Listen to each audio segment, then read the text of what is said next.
Muy buenos días, ¿cómo están todos? ¿Qué les parece si nos ponemos de pie y nos preparamos para alabar y adorar a nuestro Dios? Hoy es un día bueno, hoy es el día que Dios ha hecho, así es que vamos a adorarle con todo nuestro corazón. ¿Qué les parece? Mi nombre es Manuel y estoy con ustedes esta mañana. Vamos a darle.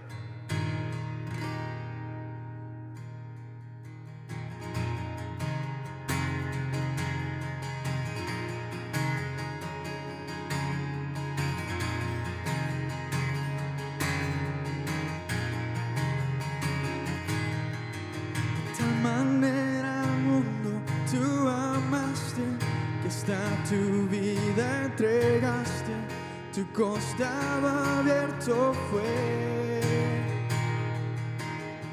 y fueron esas gotas de tu sangre que mi corazón limpiaron, me hiciste un nuevo ser.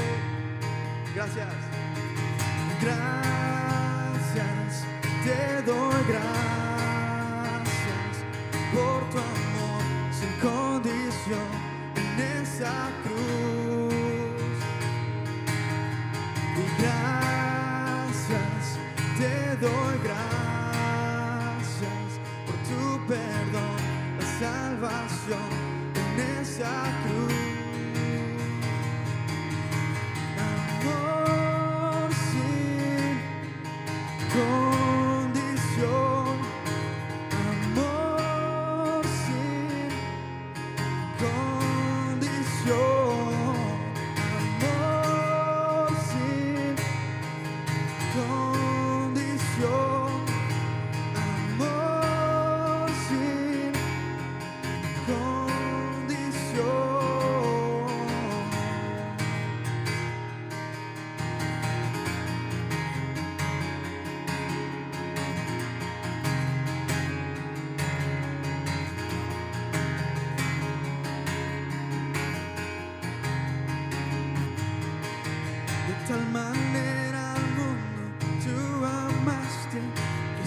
Tu vida entregaste, tu costado abierto fue,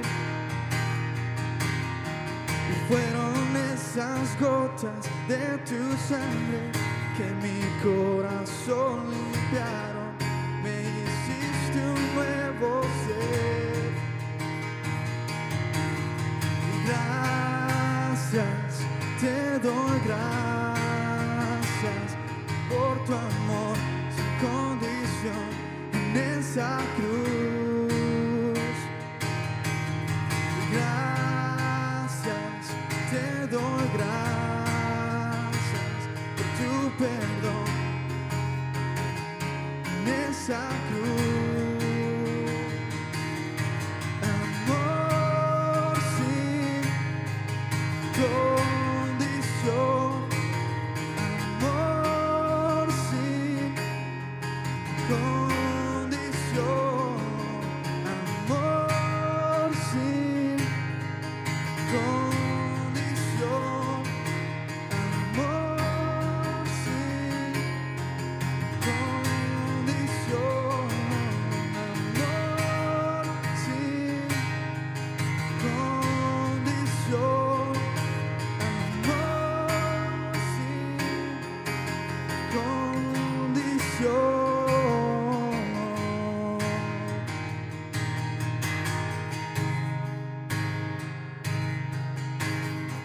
¿Nos pueden decir amén esta mañana?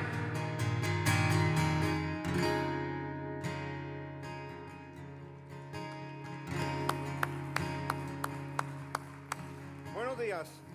Yo sé que algunos están notando algo medio raro hoy. Dijeron, me cambiaron los de la alabanza, me vendieron los instrumentos, pero no, hoy tenemos el privilegio de tener un invitado, Juan Manuel, amigo del pastor, hijo de un gran amigo del pastor. El pastor y su familia, como pueden ver, están ausentes. Se fueron a tener unas conversaciones para la universidad de Ruth. Increíble que ella se nos vaya a ir para la universidad, porque cuando la conocí estaba bien pequeñita y andaba todavía por ahí corriendo así como corren algunos de los de nosotros. Pero bueno, ¿qué le parece si aprovecha y saluda a la persona que tiene a su lado antes de sentarse? Denle un abrazo, denle un fuerte beso si es apropiado.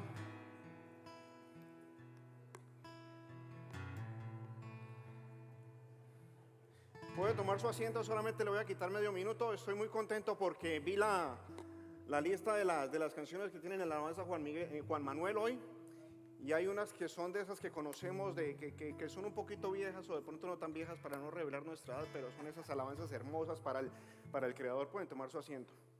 El pastor, como se fue, invitó a un colombiano a predicar hoy. Entonces ese colombiano va a venir un poco más adelante. Pero usted siéntase libre de seguir alabando a Dios con todo su corazón. Venimos a eso, venimos a orar al Rey de Reyes, al Señor de Señores. Usted canta mejor que la persona que tiene a su lado. No se preocupe, póngase en pie, la alabanza es para Dios y vamos a seguir entonces en eso.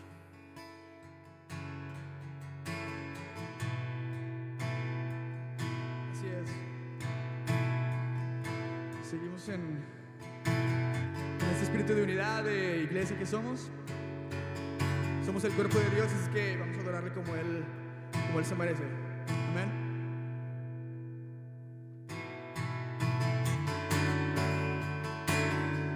Si me acompañan con sus aplausos, con sus palmas, por favor.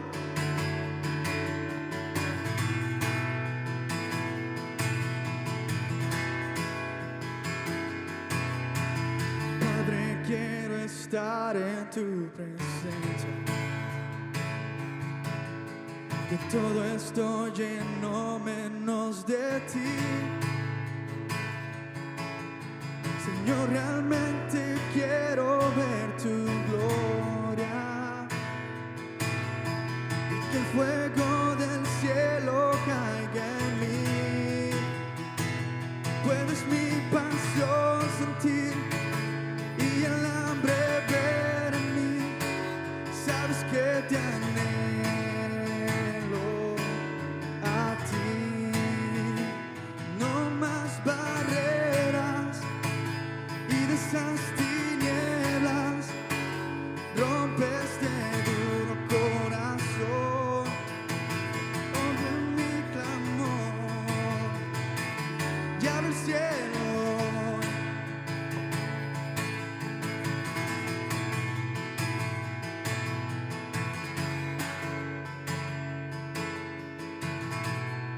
Una vez más.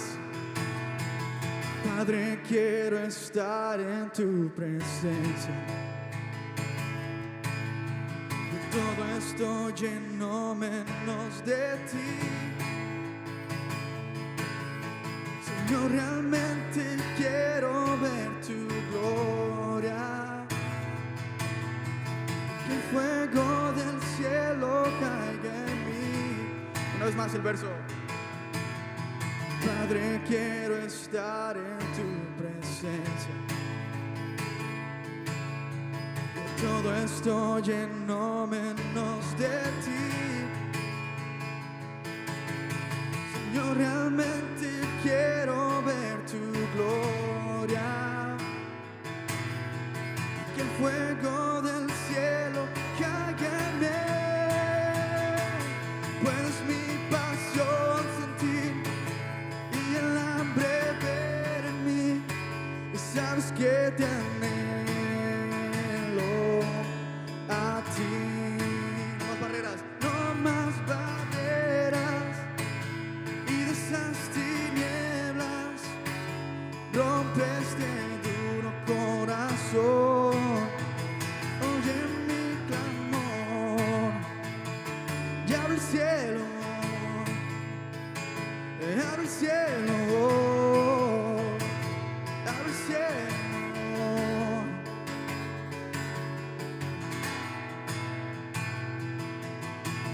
No, realmente quiero ver tu gloria.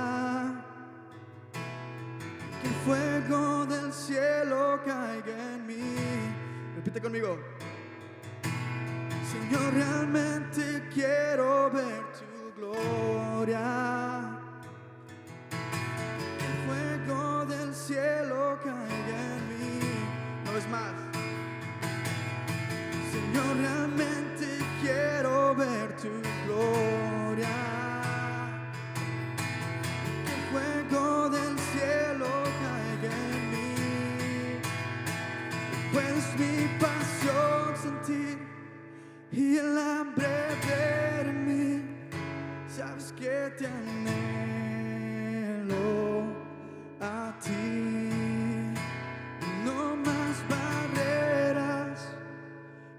esas tinieblas, rompe este duro corazón.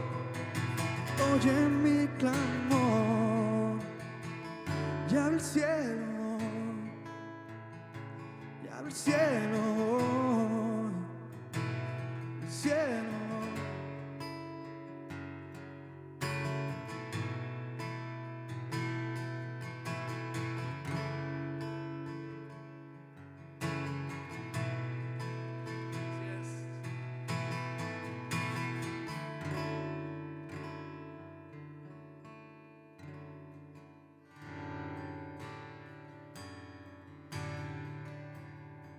¿Cuántos están agradecidos de algo por algo esta mañana? ¿Nos pueden decir amén? Amén, Dios es bueno. Si nos podemos poner de nuestros pies, por favor. Estamos a punto de comenzar en la adoración. Y creo que es importante que todos estemos en el mismo espíritu, en el mismo sentir. Cántale a Dios con tu corazón.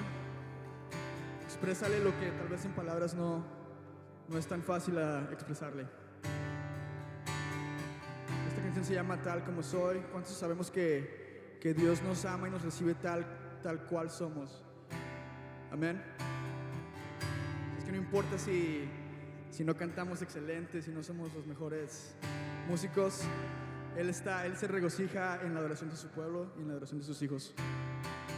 Amén.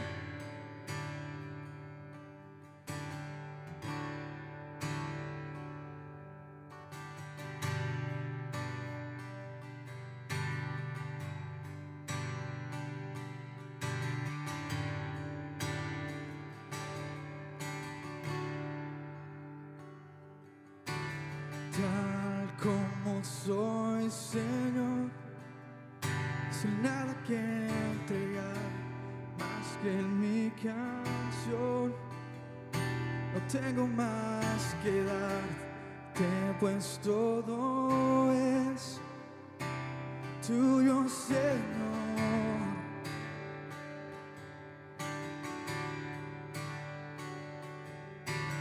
Tal como soy, Señor, sin nada que entregar, más que el corazón, me rindo todo a ti. Tómame, Señor, tal como soy. Acéptame, acéptame como ofrenda de amor, como un sacrificio agradable en tu honor, grato perfume, yo quiero ser, Señor. Nada más el coro. Acéptame como ofrenda de amor, como un sacrificio agradable en tu honor, grato perfume, yo quiero ser, Señor.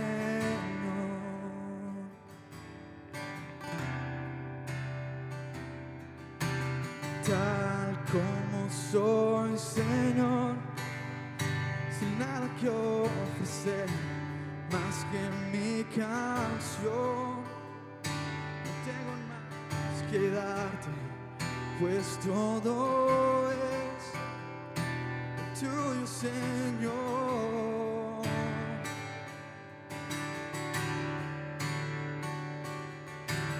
Tal como soy, Señor, sin nada que entregar, más que el corazón, me rindo todo a ti.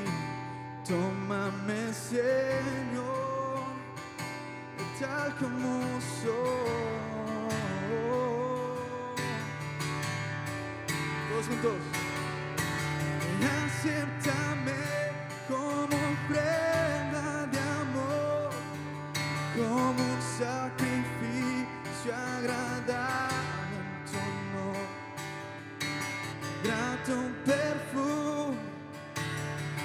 quiero ser, Señor.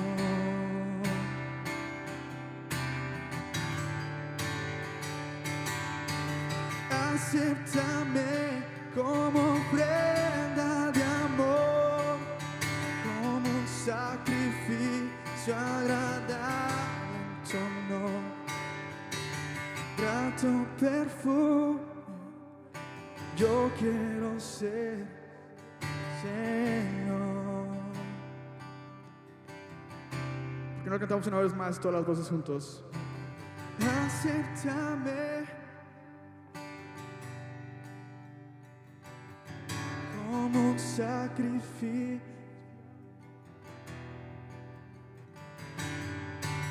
grato perfume, yo quiero ser, Señor.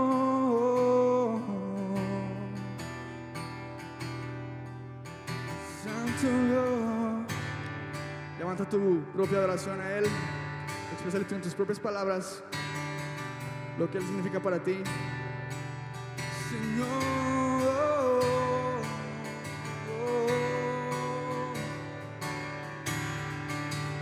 te adoramos, Rey, te adoramos, Dios.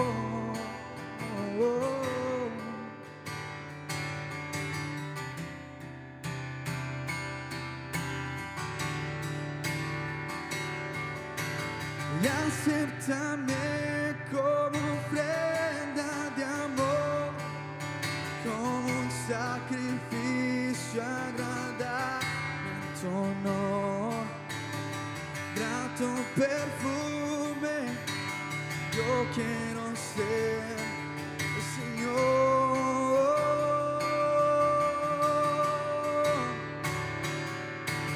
Y acéptame como ofrenda de amor, como un sacrificio agradable en tu honor. Grato perfume, yo quiero ser, Señor.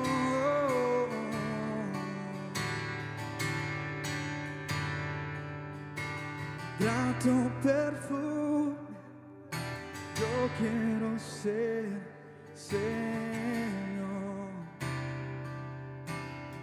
Repítelo. Grato perfume, yo quiero ser, Señor.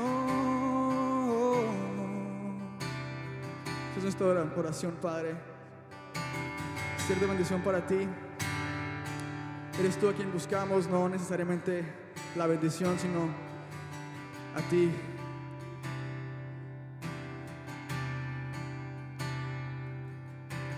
Grato perfume, yo quiero ser, Señor.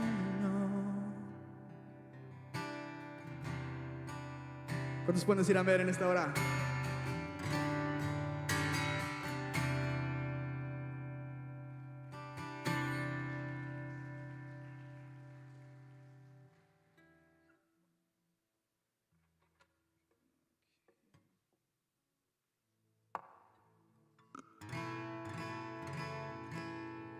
Así como decía el hermano César al principio, canciones de las viejitas, pero que son muy muy buenas, ¿de acuerdo? Aquí hay una más de las que son de mis favoritas, que las palabras que expresan en realidad son íntimas y personales con Dios. Así que si te las sabes, acompáñame y adoremos a Dios juntos.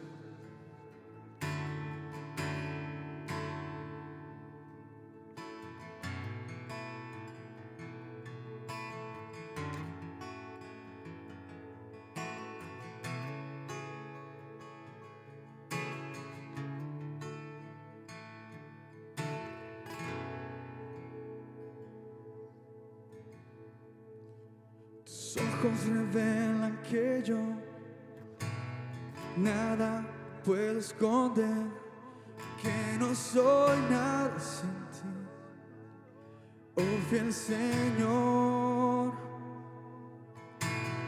Todo lo sabes de mí, cuando miras el corazón, todo lo puedes ver muy dentro de mí.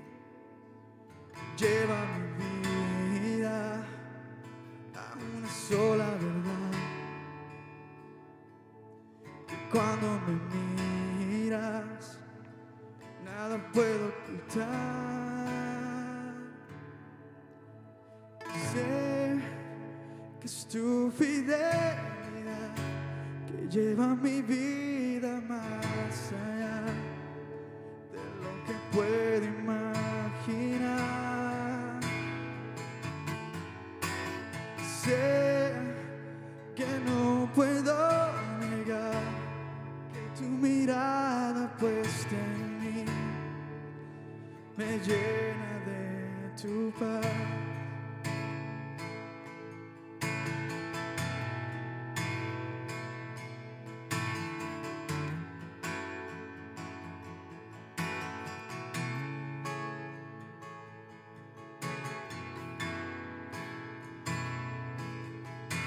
Tus ojos revelan que yo nada puedo esconder, que no soy nada sin ti, oh fiel Señor.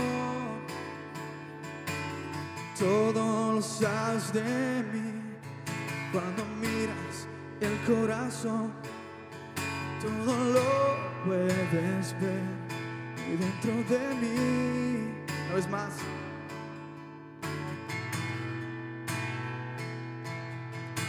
Tus ojos revelan que yo nada puedo esconder, que no soy nada sin ti, oh fiel Señor. Porque todo lo sabes de mí, cuando miras el corazón, todo lo puedes ver dentro de mí. Lleva mi vida a una sola verdad. Cuando me miras, nada puedo ocultar. Oh, oh, oh. Y sé que es tu fidelidad que lleva mi vida más allá que puede imaginar.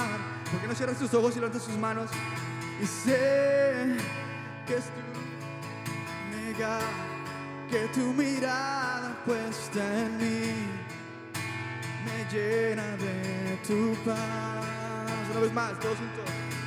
Yo sé que es tu fidelidad que lleva mi vida más allá lo que puedo imaginar.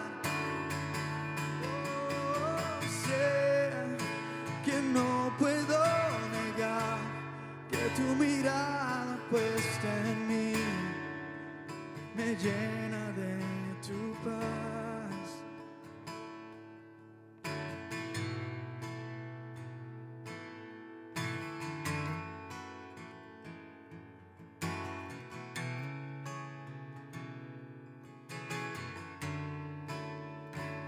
Una vez más, todos juntos. Y sé que es tu fidelidad de lo que puedo imaginar. Y sé que no puedo negar que tu mirada puesta en mí me llena de tu paz, que tu mirada puesta en mí me llena de tu paz.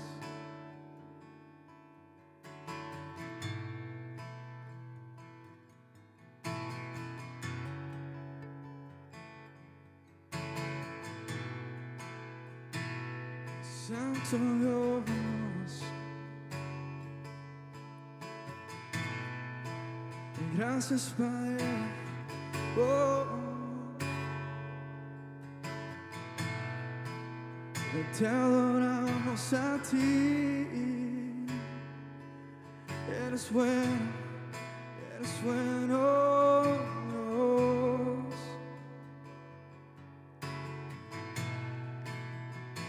Eres santo, santo Dios.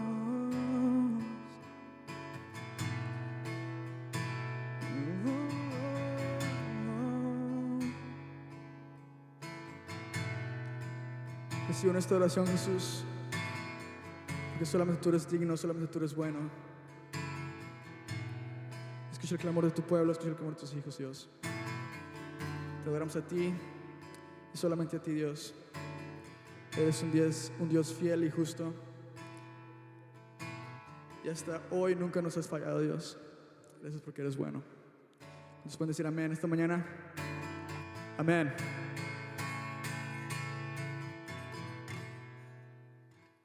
Buenas tardes. De nuevo, ¿cómo están? Ok. Estamos en medio de la serie llamada Las últimas palabras. Y yo no sé si de pronto algunos de ustedes recuerden el programa ¿Quién quiere ser millonario? Así se llamaba en Colombia. ¿Alguien lo recuerda en otro país? Sí. Y todos queríamos ser millonarios, pero era súper difícil entrar al concurso para poder contestar preguntas y poder ir aumentando el dinero que se iba consiguiendo y poder ir alcanzando otra cantidad de pesos o de dólares, dependiendo del país. Pero el presentador, el moderador, tenía una actitud muy seria y cuando la persona respondía la pregunta, el moderador guardaba silencio, dudaba, no ponía cara de yo no sé, ponía cara de si sí o de si no, diciendo muchas cosas al tiempo. Y decía última palabra, dándole la opción de cambiar la respuesta a la persona que estaba en el concurso. Y le sembraba más duda, pero de pronto aquella persona decía, sí, última palabra, refiriéndose a eso como que sí, esto es y con eso me quedo, pase lo que pase. Si pierdo todo, muy bien, si gano más, está bien, pero sí, esa es mi última palabra. Y es en medio de esa serie en la que estamos, las últimas palabras. Y la semana pasada empezamos con esta serie y escuchamos acerca de lo que conocemos como la primera palabra de Jesús, la primera palabra de Jesús en la cruz, una de las 7. Y esa fue precisamente, la primera palabra fue de Jesús clavado en la cruz y dice, Padre, perdónalos porque no saben lo que hacen. Entonces no nos referimos a una palabra singular, a una única palabra, nos referimos a 7 frases, a siete acontecimientos. Y hoy vamos a ver la segunda palabra, la cual procede de una conversación que se desata entre los dos malhechores que, como muchos sabemos, iban acompañando a Jesús hacia la cruz, y la conversación que tuvieron entre ellos y la conversación que tuvieron con Jesús. Entonces vamos a recordar un poco la situación. Espero no ir muy rápido, hay bastante para cubrir hoy, pero necesitamos entender un poco el contexto de lo que estaba pasando. Si voy muy rápido, me dice, por favor, César, bájale un poquito, quítele un poquito el acelerador, agarre los caballos, no hay problema. Lo importante es que vamos a entender hoy cuál es el mensaje de la siguiente palabra. Y para eso entonces nos tenemos que transportar a lo que estaba sucediendo en aquel momento, hace más o menos unos 2000 años, para tener una situación, poderla comprender de una forma más visible. Por fin los líderes religiosos de aquel entonces, los fariseos, los escribas, estaban logrando lo que venían buscando por muchos días y quizás por mucho tiempo. Lo que ellos estaban buscando era la muerte de Jesús. No estaban buscando un castigo, no estaban buscando que a Jesús le expulsaran, estaban buscando simplemente la muerte de Jesús. Y por fin estaban logrando lo que querían, se estaban acercando a lo que venían buscando, a lo que habían buscado por mucho tiempo. Intentaron echarle mano, como dice la Biblia, es decir, intentaron apresarle y en muchas ocasiones Jesús se les escapó. Y precisamente querían juzgarle por lo que él hacía. ¿Y qué era eso tan terrible que estaba haciendo Jesús, que estaba ofendiendo a los líderes judíos? Bueno, lo que hacía era lo que usted y yo hemos visto generalmente en la Biblia. Estaba sanando enfermos, estaba perdonando pecados, estaba levantando muertos, estaba multiplicando los panes y los peces. Y también lo querían juzgar y lo querían mandar a la muerte por todo lo que decía. ¿Y qué era lo que decía Jesús? Que había venido a dar vida eterna, que había venido a perdonar pecados, Y entonces allí venía el conflicto con los judíos de que solamente Dios podía perdonar pecados. Y si había un mortal igual como ellos, con 2 ojos, con una nariz, con una boca, diciéndoles que él también podía perdonar pecados, entonces ese mortal se estaba poniendo en el mismo nivel de Dios y por lo tanto merecía la muerte. El recuento de estos últimos acontecimientos lo encontramos en los 4 evangelios, lo que conocemos como los 4 primeros libros de la Biblia, y en el día de hoy vamos a seguir concentrados en el capítulo 23 del libro de Lucas, pero todavía no nos vamos a ir hasta allá. Vamos a repasar un poquito lo que sucedió con todos estos acontecimientos, y lo primero es su presencia, la presencia de Jesús ante Pilato. Entonces, con todas esas falsas acusaciones que tenían los líderes religiosos, los fariseos y los escribas, los conocedores de la ley, llevaron a Jesús ante Poncio Pilato, quien era en este caso el que gobernaba en el área en donde estaban sucediendo todos aquellos acontecimientos. Poncio Pilato era la representación civil de la autoridad romana. Aunque estos líderes religiosos tenían en cierta medida liderazgo y poder espiritual, lo estaban llevando ante el liderazgo y el gobierno civil, los romanos, que eran los que tenían poder en ese momento encima del pueblo de Israel y de muchas otras áreas, pero lo llevaron ante Poncio Pilato. Y las acusaciones no eran de índole religioso, porque Jesús había dicho que había venido a perdonar pecados. Entonces, manipulando la situación, los líderes religiosos, los escribas de los que venimos hablando, agarran a Jesús por fin con la ayuda de uno de sus discípulos más cercanos, lo llevan ante Poncio Pilato y las acusaciones son de índole civil. Le dicen, este que tenemos acá está incitando al pueblo a que no pague impuestos. Es decir, te está quitando dinero a ti, Poncio Pilato, y le está quitando dinero al imperio de Roma. Este tipo es un traidor y es un enemigo tuyo. Aparte, este hombre que tenemos acá, que venimos golpeando, que traemos acá encadenado, se considera un rey. Dice de sí mismo ser el Mesías. Y en el imperio romano no hay espacio para 2 reyes. Este tipo está diciendo que es un emperador, así como el César en Roma es un emperador. Este tipo merece la muerte. Esas fueron básicamente las 2 acusaciones que trajeron ellos ante Poncio Pilato.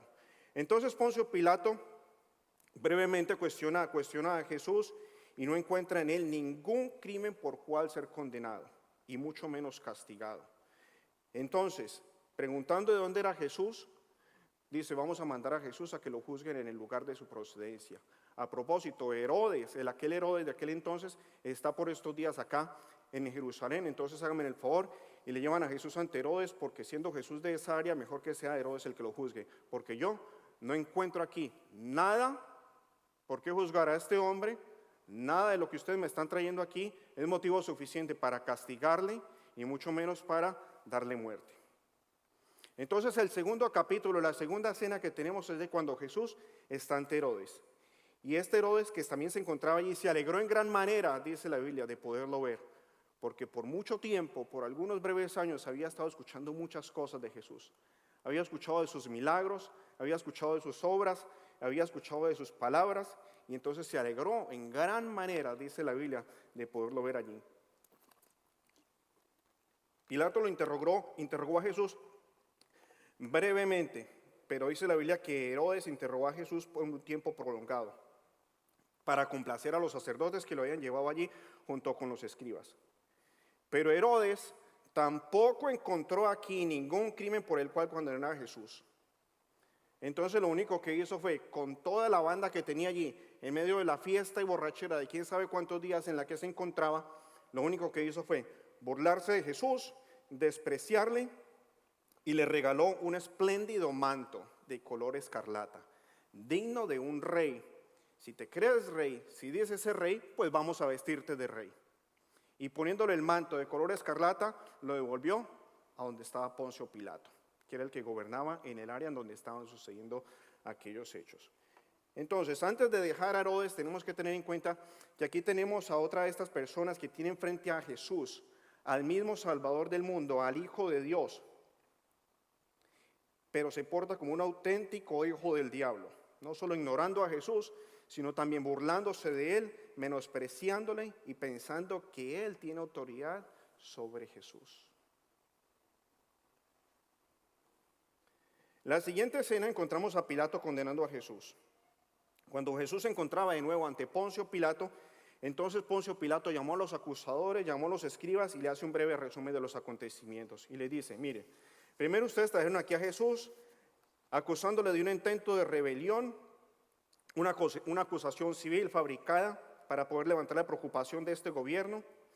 Y le dice, ni yo, dice Poncio Pilato, ni Herodes hemos encontrado motivo alguno para acusar a este hombre y para condenarlo a muerte. Pero para que se vayan tranquilos, para complacerlos, lo único que voy a hacer con este hombre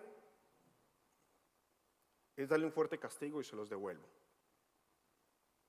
En medio de aquella fiesta, la fiesta que se estaba celebrando en aquel entonces, y ya vamos a ver un poquito más de eso, tendrían por costumbre liberar a un preso.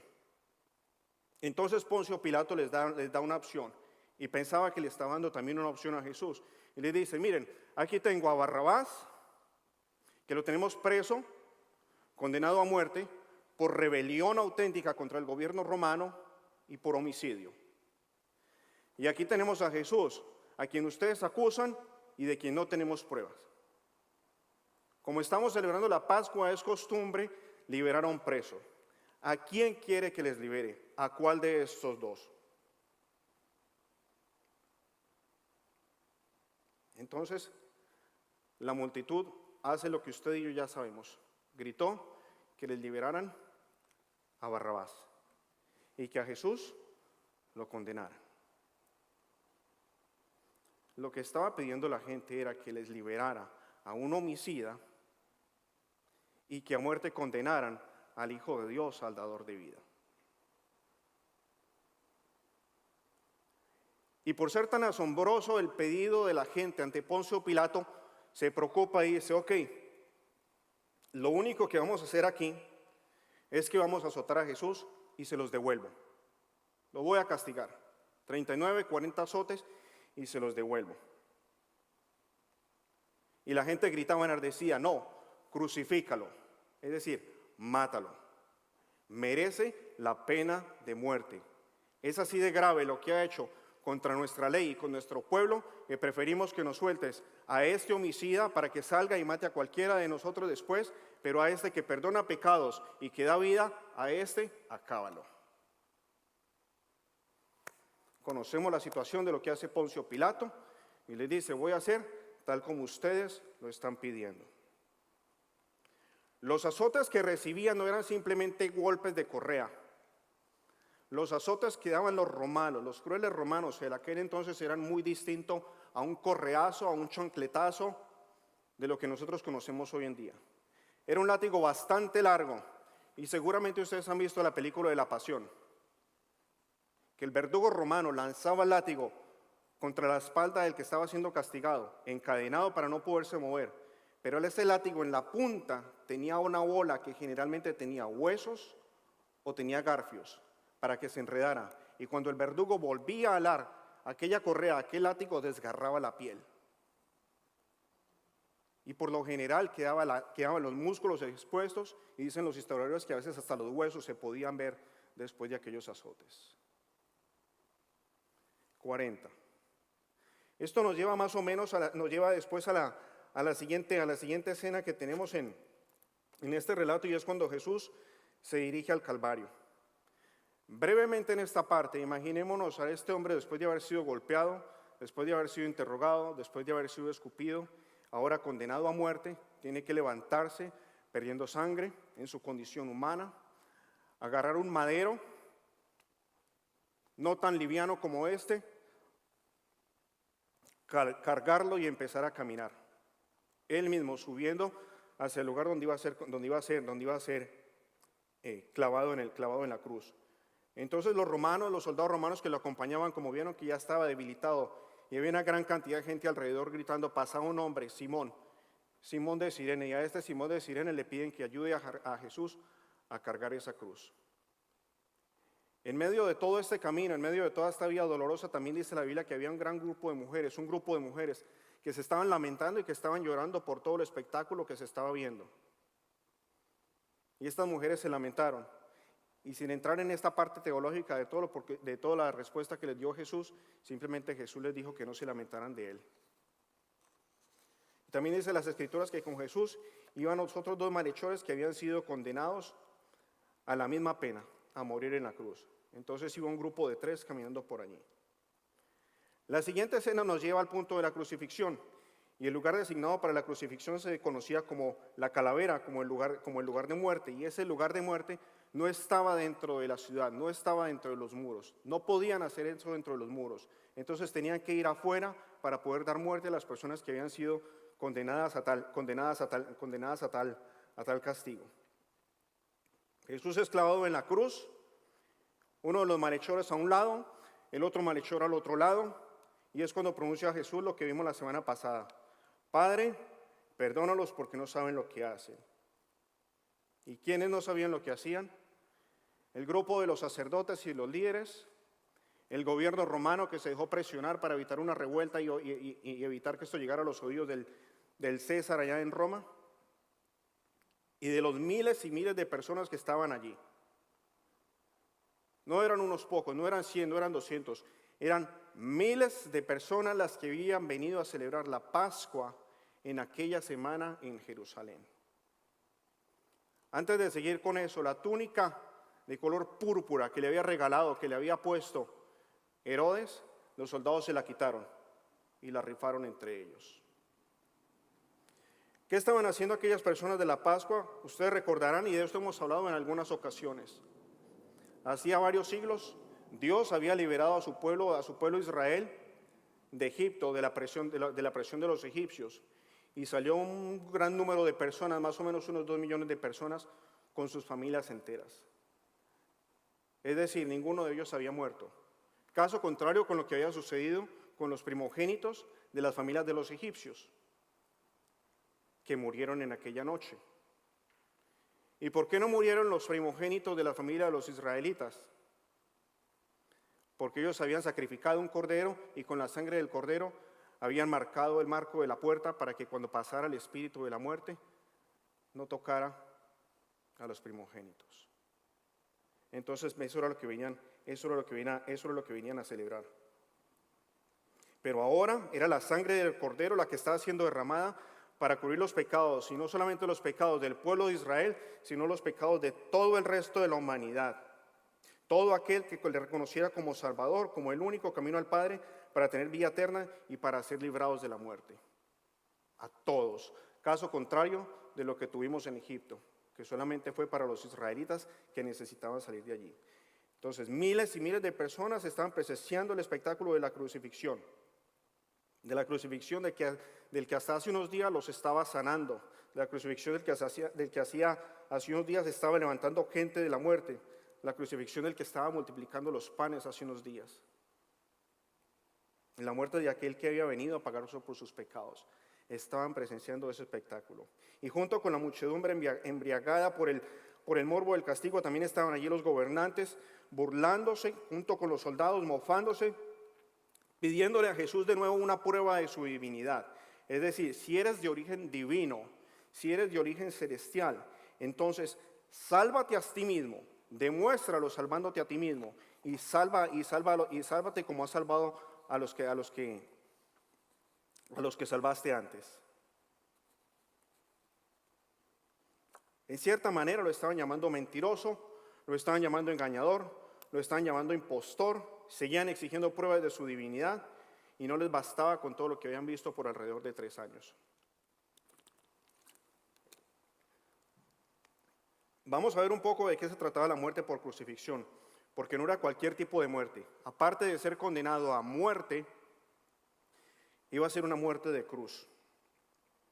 Generalmente la muerte de cruz está asociada con los romanos, pero la muerte de cruz también ha sido practicada por los japoneses, por los griegos, por el Islam, y había por lo menos 5 tipos de crucifixión que podemos encontrar en los relatos históricos.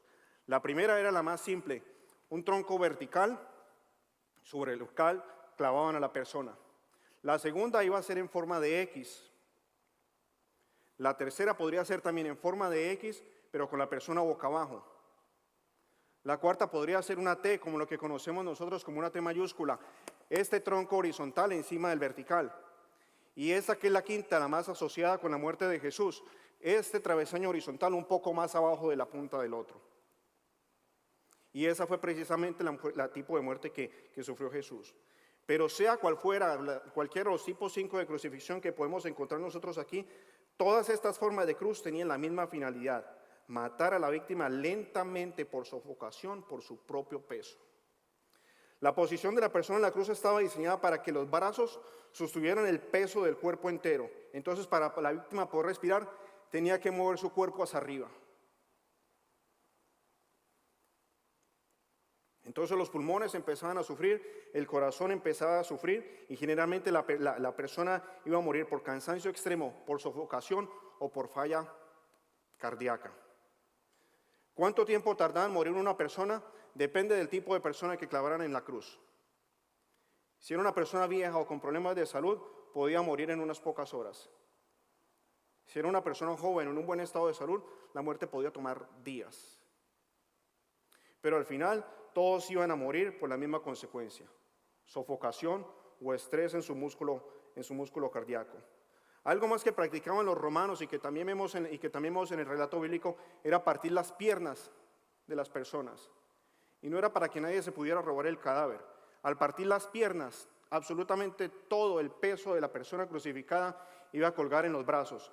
Entonces su muerte iba a ser acelerada, porque mucho más rápido iba a encontrar la sofocación. Los romanos se deleitaban ejecutando a sus adversarios o revolucionarios por medio de la crucifixión. Y no fueron pocas las personas que recibieron este castigo.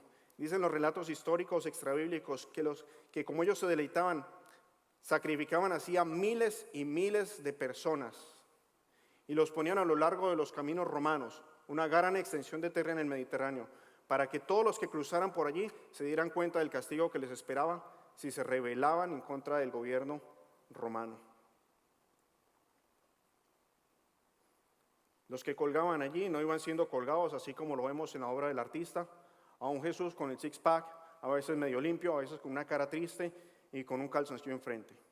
Era una vergüenza pública ser clavado allí por ser ladrón, por ser homicida, por rebelarse en contra del gobierno romano y estar desnudo por varios días.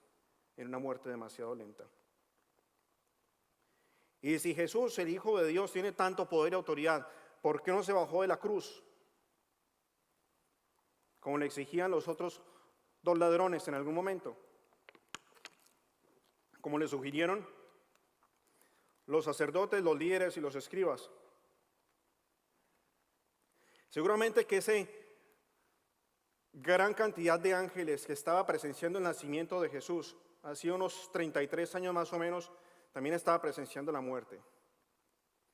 Y con Jesús en la cruz, con sus brazos extendidos, de acuerdo a lo que dice la palabra, de acuerdo a cómo conocemos a Jesús, hubiera bastado solamente un guiño de Jesús, o una sola palabra de Jesús, o que simplemente Jesús lo quisiera, y de esos miles o millones de ángeles que habían en el cielo presenciando tan atroz acontecimiento, uno solo de ellos hubiera podido descender y derramar la ira de Dios sobre esas miles de personas que se están burlando allí.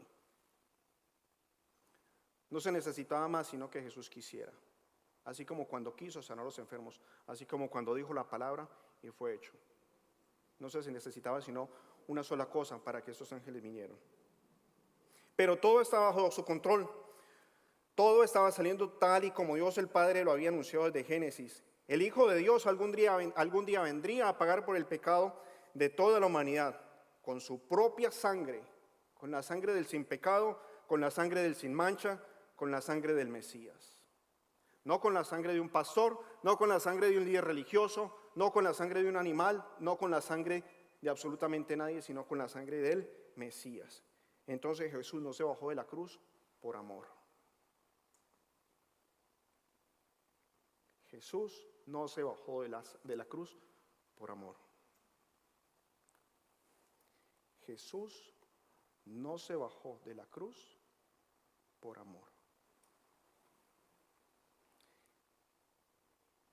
Si Jesús se hubiese bajado de la cruz, usted y yo estaríamos perdidos. Y estaríamos perdidos a condenación. Porque dice la palabra que la paga del pecado es muerte. Y todos los que nacimos después de Adán y Eva, estamos condenados por nuestros pecados. Si Jesús se hubiera bajado de la cruz, nosotros no tendríamos razón para vivir, porque simplemente estaríamos esperando nuestra condena como pago de nuestros pecados. Jesús no se bajó de la cruz por amor. Y ahora llegamos a la siguiente escena y vamos a hablar acá de los dos malhechores. Recordamos que habían otros dos que venían caminando con él en la vía dolorosa, y después dice la Biblia que pusieron a uno a la derecha y que pusieron a otro a la izquierda. Entonces, en este pasaje, luego de ver la atrocidad y la crueldad de la muerte de crucifixión, entramos a este relato que es una de las lecciones teológicas más profundas registradas en la Biblia. Para mí este es uno de los relatos bíblicos que más disfruto, porque por su certeza, por su brevedad, por su afirmación categórica, directa y certera de parte de Jesús saliendo de sus propios labios. Esta afirmación deja sin piso cualquier doctrina o religión que quiera hacer ver la salvación como algo que se puede alcanzar, como algo que se puede lograr por medio de obras o por medio de sacrificios o por medio de la intercesión de algún santo o por medio de la intercesión de alguien que ya haya muerto, para ir ante Dios y para que nosotros podamos ser vistos con buenos ojos. Esta afirmación también deja sin piso la doctrina del purgatorio, la cual por ninguna parte aparece en la Biblia, y dice que tenemos que estar después de muertos cierto tiempo esperando para que nuestras obras sean pesadas, o para que los que quedaron en vida paguen cierto tiempo, paguen cierto modo de compensación para que nuestra alma pueda salir de allí y nosotros podamos ir después a alcanzar cierto nivel al paraíso. Si tiene una Biblia, por favor, acompáñeme a ver en Lucas 23, del 39 al 43.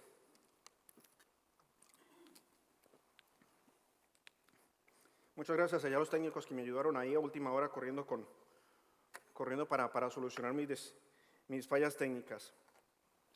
Dice, y uno de los malhechores que estaban colgados allí le lanzaba insulto diciendo, ¿no eres tú el Cristo? Sálvate a ti mismo y a nosotros. Pero el otro le contestó respondiéndole al otro malhechor, ni siquiera tú temes a tu Dios a pesar de que estás bajo la misma condena, y a nosotros, a la verdad, justamente porque recibimos lo que merecemos por nuestros hechos. Pero ese nada malo ha hecho. Y decía, Jesús, acuérdate de mí cuando vengas en tu reino. Entonces Jesús le dijo, en verdad te digo, hoy estarás conmigo en el paraíso. Y vamos a ver acá los 3 puntos que se destacan en este breve pasaje. El primer punto, y para el cual usted tiene allí espacio en sus notas, es la admisión de sus pecados. Y entonces acá vamos a fijar nuestra atención en el segundo hombre, en el que le respondió aquel primero. Dice el relato bíblico en otros dos libros de los evangelios que los dos estaban injuriando e insultando a Jesús. Acá en Lucas solamente vemos a uno haciendo eso. Aquel hombre admitió quién era él, reconoció lo que merecía y se refirió a sí mismo como un merecedor de lo que estaba recibiendo como pago por sus actos malvados. ¿Cuántos actos malvados? No sabemos.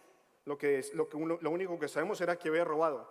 ¿Cuántas veces había robado? No sabemos. El hecho de robar una sola vez lo convierte en ladrón. El hecho de nosotros haber pecado una sola vez nos convierte en pecadores. Entonces, ahora él sabía que esa muerte de cruz no era solamente el pago terrenal por todos sus actos, por todo lo que había hecho, había sido condenado a los hombres, pero claramente estaba entendiendo que tarde o temprano también tenía que dar cuenta de sus actos ante el Padre, porque admitió que en algún momento iba a venir el reino. Y sobre todo entendió que iba a tener que dar cuentas de lo que había hecho con el nombre de Jesús. Y admitió, aquí estoy, me muero y me muero crucificado por haber robado. Pero cuando llegue a Dios, tengo que darle cuentas de mis actos, pero sobre todo de lo que hice con el nombre de su Hijo. Entonces la admisión de nuestros pecados es el primer paso para ser tomado en la reconciliación de Dios. Y algunos podemos decir, pero reconciliarme ¿por qué? si yo no estoy peleando con Jesús, si yo no estoy peleando con Dios? Y reconciliarme, ¿por qué? Si yo no he robado. Estos dos habían robado, pero yo, César, no tengo nada de qué reconciliarme con él. Yo no le hago daño a nadie. Yo no robo, yo no mato, yo no fumo, yo no tomo. Pero todos, absolutamente todos, hemos sido separados de Dios, de la presencia de Dios. Y el único camino para llegar allí es a través de Cristo Jesús. Y este es precisamente el segundo punto que sobresale en el pasaje. El reconocimiento del poder de Jesús. Si estamos separados de la gloria de Dios por nuestros pecados, como vimos anteriormente, no hay absolutamente nada ni nadie que me pueda llevar a reconciliarme con Cristo Jesús, con Dios, sino Cristo Jesús, a través de su sangre. Y entonces, ¿a quién más iba a poder acudir el malhechor que estaba aquí arrepentido? El que estaba aquí en la cruz, ¿a quién más le iba a pedir que lo salvara? ¿A los que robó? ¿A los soldados armados romanos que eran los que lo habían clavado con puntillas de unos 20 centímetros a la cruz? ¿A la multitud que estaba gozando el espectáculo de la muerte? Nadie lo iba a bajar de allí. Nadie absolutamente lo iba a salvar. Nadie absolutamente lo iba a salvar. Entonces el malhechor arrepentido no le pidió a Jesús ninguna prueba de su divinidad como estaban haciendo los otros. No le pidió a Jesús que lo bajara de la cruz. No le pidió a Jesús que lo librara de la muerte. No le pidió que lo prosperara económicamente. Aquel hombre tenía la plena seguridad de la eternidad y sabía que solo Jesús lo podía llevar allí. Y en medio de una esperanza futura le dice: acuérdate de mí cuando vengas en tu reino. Aquel ladrón tuvo el privilegio de poder arrepentirse de sus pecados justo antes de morir. Y digo que tuvo el privilegio porque generalmente ninguno de nosotros sabe cuándo va a llegar el día de nuestra muerte. Y este hombre sabía que le quedaban algunas pocas horas de vida. Como dicen en algunas partes, se salvó de panzazo, se salvó por un pelito, porque justo antes de su muerte reconoció sus pecados, los admitió y reconoció quién era el único que lo podía salvar. Entonces ¿cuándo puedo tomar la decisión de entrar al paraíso? Lo mejor es hacerlo lo más pronto posible y no jugar con Dios ni esperar una situación crítica para llorar o para cambiar nuestro rumbo. El tercer punto que sobresale en esta breve conversación nos muestra la seguridad recibida por parte de Cristo Jesús. El malhechor arrepentido tuvo el enorme privilegio no solo de haber encomendado su alma a Jesús directamente y frente a frente, sino por haber recibido de los propios labios de Jesús la certeza de su salvación, porque fue Jesús quien le dijo: en verdad te digo. Cuando encontramos eso, en verdad quiere decir lo que digo es cierto. Y Jesús no necesitaba decirlo, era la palabra de Jesús, pero dijo: esto que te estoy diciendo es cierto, así es. Hoy estarás conmigo en el paraíso. Jesús le dijo al ladrón arrepentido: hoy estarás conmigo en el paraíso. Hoy, no mañana ni en un tiempo indefinido. Hoy, inmediatamente después de tu último suspiro. Hoy, no mañana cuando venga yo en mi reino como lo habías pedido tú. Hoy estarás conmigo en el paraíso. El día de tu salvación es hoy. Y esto no depende ni de tus obras, ni de tus padres, ni de tus posesiones. Solamente depende de tu fe, la cual acabas de poner en el Hijo de Dios, en el Cristo llamado Jesús. Hoy estarás conmigo en el paraíso. No vemos en la Escritura ningún tipo de respuesta por parte del malhechor arrepentido, pero personalmente creo que las palabras sobraban. Personalmente creo que el silencio que vino después en esta conversación estaba sonando mucho más fuerte en la mente de aquel hombre, más fuerte que los gritos de aquella muchedumbre. La última canción que tenía aquí, Juan Manuel hoy, estaba hablando: su mirada puesta en mí, su mirada puesta en él, me llena de su paz.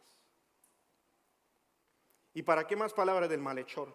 Después de que el mismo Jesús le dice que hoy, que inmediatamente después de cerrar los ojos, iba a estar con él en el paraíso. Algo bien importante aquí: Jesús no lo obligó a él a aceptarle como su Salvador. Jesús simplemente atendió al pedido de vida eterna y con certeza le respondió, dándole garantía de su vida eterna en el paraíso. Entonces, si usted se ha arrepentido de sus pecados, ha recibido a Cristo como su Señor y su Salvador, reconociendo que solo Él es el único camino para llegar a Dios, entonces usted puede tener la plena certeza, puede tener la plena seguridad de que cuando cierre sus ojos por última vez, irá al paraíso, tal y como sucedió con aquel malhechor. Amén.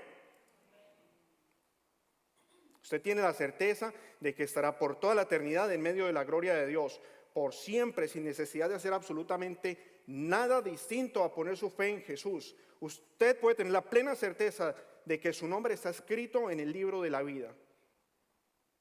Y como tal, viva, compórtese, camine como un hijo de Dios sobre la tierra, mientras llega el momento de ser llamados. La decisión de ir o no ir al paraíso la toma cada quien. La decisión de ir o no ir al paraíso la toma cada quien. Este hombre no fue obligado a aceptar el nombre de Jesús. No hay obra ninguna que lo pueda llevar al paraíso, no hay ningún santo que pueda interceder por usted ante Dios por el perdón de sus pecados.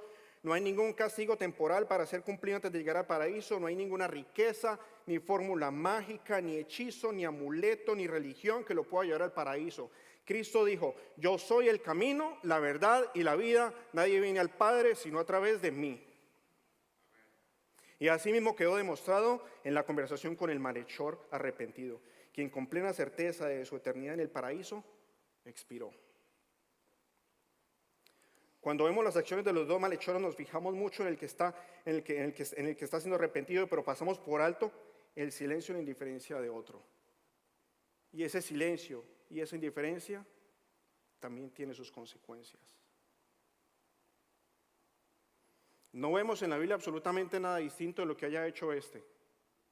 Aparte de recriminarle a Jesús, aparte de exigirle pruebas de su divinidad, no vemos absolutamente nada de eso.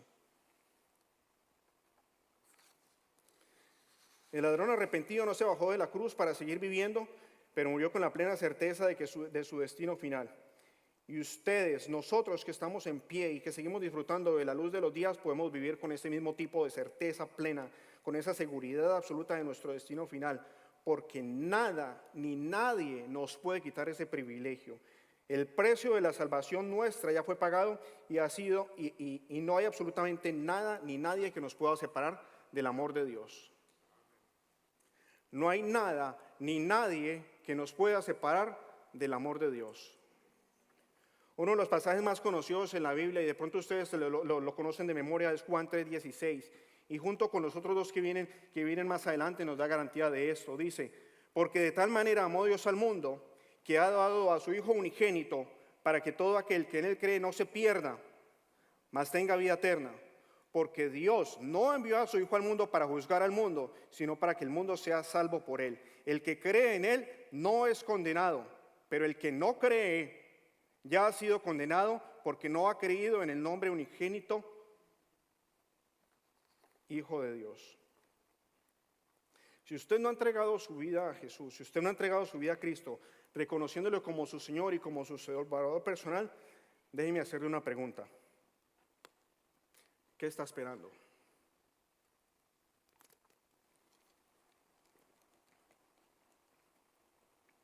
¿Qué está esperando?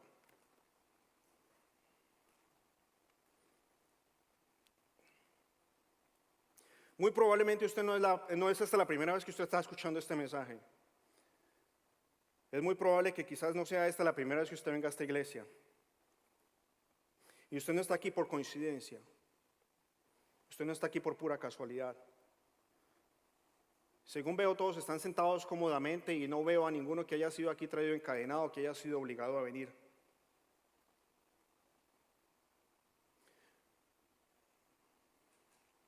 Dios lo está llamando.